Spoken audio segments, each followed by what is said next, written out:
Welcome back. This is R. Frederick Riddle, and this is Christian News and Views, episode 208. And this is Wednesday.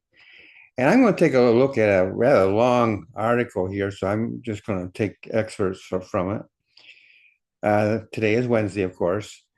And so today we're going to be looking at the fact that President Trump and Russian President Putin are going to be meeting in Alaska this Friday. So here's the article. President Donald Trump will meet Russian President Vladimir Putin in Alaska on Friday. The president invited the Russian leader to provide talks in the United States for the first time since 2007. The meeting is designed as a step toward ending Russia's war against Ukraine, even as the countries remain far apart on what they would accept as a peace deal. Ukrainian President Vladimir Zelensky has not been invited and has ruled out surrendering land to Russia. Here's what to know about the meeting. Here's the facts. The summit will be at Joint Base Elmendorf in Anchorage, Alaska. A White House official said, speaking on the conditions of anonymity to discuss sensitive planning details. Number two, Trump had suggested a territorial swap to the betterment of both countries. But the White House has downplayed expectations for a deal in recent days. Number three, Zelensky called Ukraine's exclusion a victory for Putin, while European allies said Ukraine must be involved in any discussions on its future. Russian officials and commentators hailed the meeting as a diplomatic coup. So we're going to skip down here a little bit to another part of the article. Putin supporters and critics alike have viewed the choice to have the meeting on U.S. soil as a win for the Russian leader, who has not agreed to demands for a ceasefire. Russia's special economic envoy, Kirill Dmitriev, said Alaska was a symbolic link that makes the U.S. an Arctic nation in a post on X. Western analysts have described Alaska, which was part of Russia before being sold to the United States for $7.2 billion, or about 2 cents per acre. So that's got to rub the Russians a little bit. In 1867, as a disastrous choice that underscores territory can change hands. Trump has chosen to host Putin and a part of the former Russian Empire. Michael McFaul, an Obama-era U.S. ambassador to Russia, said in a post on X, "Wonder if he knows that Russian nationalists claim that losing Alaska, like Ukraine, was a raw deal from Moscow that needs to be corrected." Go here. Who is and isn't invited to this meeting? Well, we've already kind of covered that. It's the Trump-Putin summit, and it's going to just be the two of them with their staff, supporting staffs, of course. It'll be the first in-person meeting between the two since Trump was reelected last year, after he pledged during his campaign to end the war in Ukraine in a single day. Now they're going to go into this deal about that, and that's a waste of time. It just shows that, really, in my opinion, that Trump, with all his expertise and everything, didn't truly understand Putin. He's had good dealings with Putin in the past, but this Putin is worse than the Putin he dealt with before, and may not be altogether upstairs, but it is still crazy. If he could be crazy, he'd be crazy smart. So, but Trump has done his homework, and I believe he's has the guy figured out pretty well now. Whether that will turn into an agreement or not, this, by the way, this is all my opinion. Remains to be seen. Now back to the article.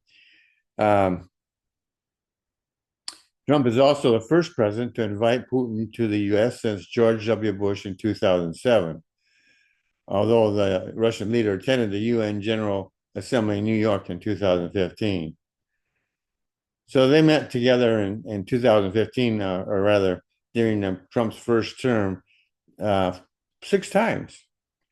Here's another one.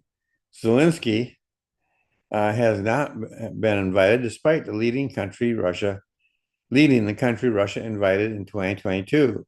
He described the meeting as a personal victory for the Russian leader. But he also said that there should be at least three people, including himself.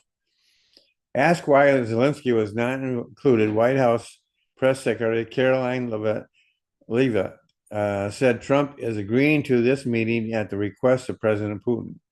She said the hope was that the three leaders could meet together sometime soon. European leaders will also not attend the summit, but have rallied behind Zelensky and were set to press their priorities in a call with Trump on Wednesday, organized by German Chancellor Friedrich Merz after speaking with the Ukrainian leader. A statement from European Union leaders on Tuesday said the path to peace in Ukraine cannot be decided without Ukraine and defended its right to territorial integrity. So that means to take place today. What led up to this meeting? Well, the announcement, we're not going to get really into that, but you've been following it yourself. A lot of history has come up to this point. Russia has been very obstinate and continues to kill innocent people. So let's move on from there. Trump has suggested that Ukraine would have to cede land to Russia as part of a peace agreement, seeing there would be some swapping of territories to the betterment of both. Now, Russian officials and commentators celebrated news of the summit, whereas Ukraine and Europe swiftly rejected the idea of territorial concessions. Here's what Zelensky said: no one will retreat from this, and no one can. Ukrainians will not give their land to the occupier. The leaders of Britain, Finland, France, Germany, Poland, and the European Union responded by encouraging Trump's peace-making efforts, but reiterated their condemnation of Russia's unprovoked and illegal invasion of Ukraine. They also spoke of their unwavering commitment to Ukraine's sovereignty, independence, and territorial integrity. So here's a final question. Could the meeting bring a deal to the end of the war? And I'll just sum it up with their opening statement here. It's not likely.